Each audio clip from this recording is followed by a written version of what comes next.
Ребеночек приходит в детский сад, естественно, плачет, да? Каждый день вспоминает маму, оторваться от нее не может. Мы предлагаем ему бычка, естественно, стихотворение «Огни во рту» идет, бычок качается. Бу уенчык балаларга танылган шигырьне истә калдырырга булышып кына калмый. Бакчада беренче көннәрдә адаптация узарга булыша.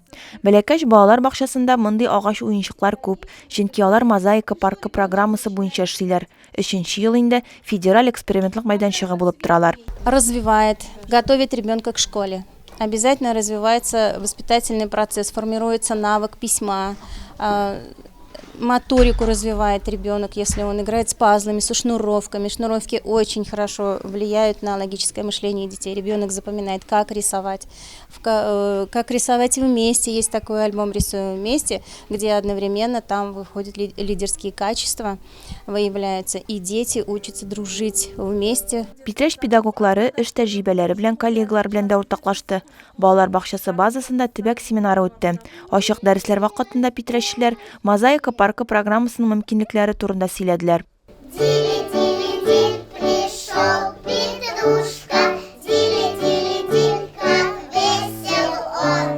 Это интегрированное занятие с элементами музыкального занятия и с элементами логопедии. Логопедическая распевка была у нас. Семинарда Россия төбәкләре һәм республика районнарыннан килгән педагоглар катнашты. 100дән артык белгеч килгән иде.